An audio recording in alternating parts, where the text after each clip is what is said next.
Thanks for joining me over here on the Informant Podcast. Now, in this commentary I'm about to get into, I just want to give a forbear warning that I did get into a little bit profanity because I lost control a little bit. But besides that, enjoy the video. There in Memphis, Forrest Ryan, you've been following this so closely. We can feel the energy coming through the TV here. I'm sure you're certainly feeling it there in person. What's going on, you guys? It's the Informant. I'm back with another video. So I didn't really talk about this Justin thing, and I didn't talk about it for a reason because I actually didn't look into it. But now, since some recent controversy has come over Tariq Nasheed, I was watching Afro Elite's channel last night, and apparently Comedy Hype has actually brought up Tariq Nasheed in one of their segments. Now, this is where the issue comes in for me. Now, when we have people talking and they don't know what they're talking about, but yet they still want to open their mouth about politics when they're bumbling idiots. And this is where I come to the comedy hype section of the internet.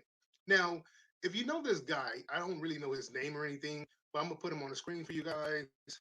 He's the first idiot to talk. So you can see on my screen, you see the bumbling idiot known as Pierre. So this guy right here is what I consider to be one of the morons of the community who thinks that he has a voice. Now, you all heard the expression, the older, the wiser. But what happens when you get old and you're not wise at all? You become a bumbling idiot that wants to lend your opinion even though you have no credibility whatsoever. And this is what we see when we look at the comedy hype section of this guy named Pierre. This guy, when I say he's a idiot, I don't just say that to just call people idiots. I don't really throw the word idiots out like that. But when this guy gets up there, he starts dropping the N-bomb. He starts saying all this outrageous stuff.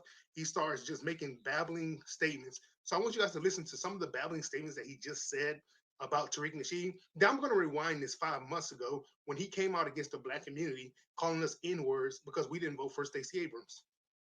I don't care what he does. At the end of the day, if he can get stuff passed and look out for us, I'm down with it. We shouldn't be nitpicking everything somebody does.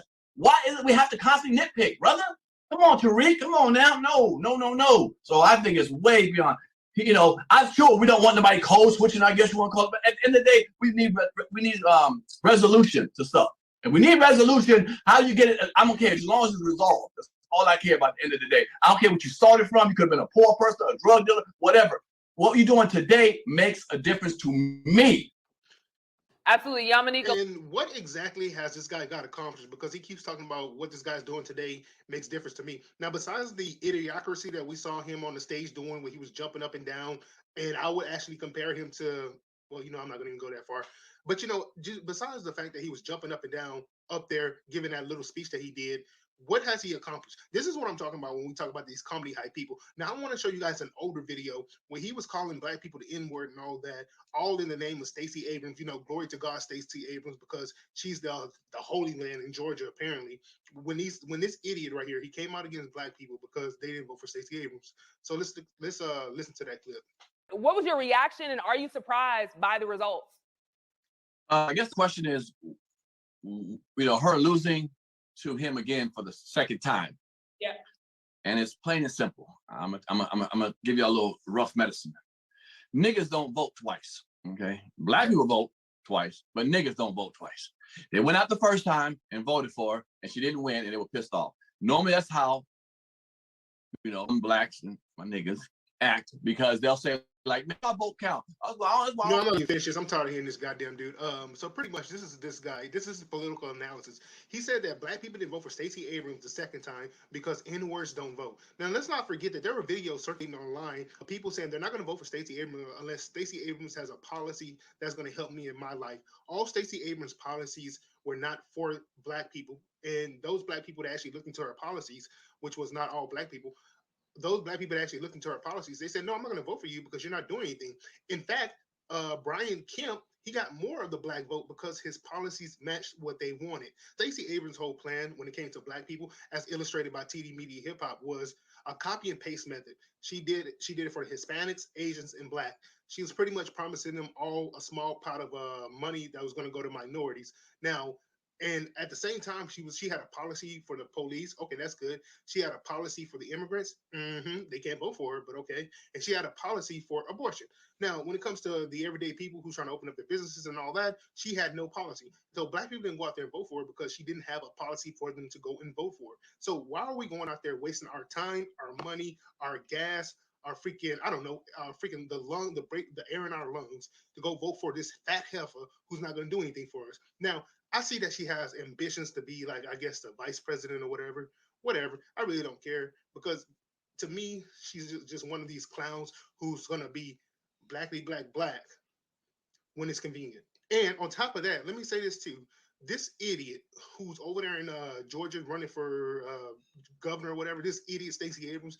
Now, in the interview with those people from Wild and Out, she said that black people are only 12% of the population, which is incorrect, but I'm not going to get into. Now, you're running for governor of Georgia, you fat heifer. Now, your fat heifer ass should know that black people in Georgia are 33 point what 3% or damn near 35% of the population. So why are you talking about black people are only 12% of the population? Now let's think about this for a second. So you have in California where there's a reparations, the biggest, I guess, well known right now is happening in California where black people are what 5% or something like that. But you who want to be governor, who want black people just to come out there, just like Warnock, you want people to come out there and vote for you.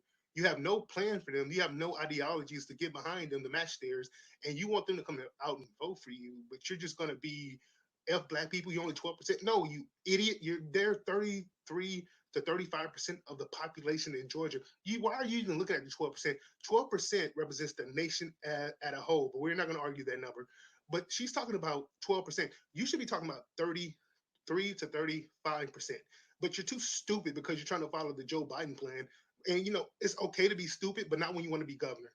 And that's all I want to say. But now going back to this freaking moron, then mildew looking guy.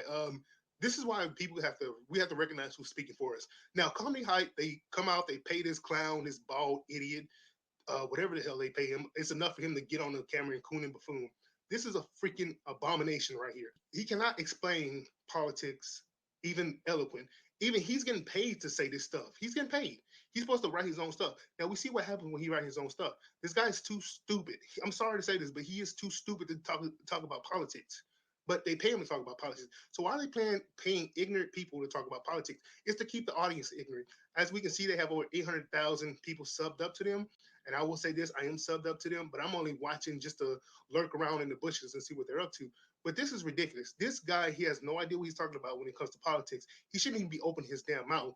And then he did a recent interviewing some guy about Charleston White, and they were bragging about Charleston White after everything that he's done and said about R-wording women and all that, and he's proud of that. This is what I call a ridiculous freaking front. I mean, these people, the show ain't even funny. The show name is Comedy Hype, and there ain't nothing funny coming out of here. But if it was called Ignorant Hype, I would agree with it because there's a bunch of ignorant people on the screen.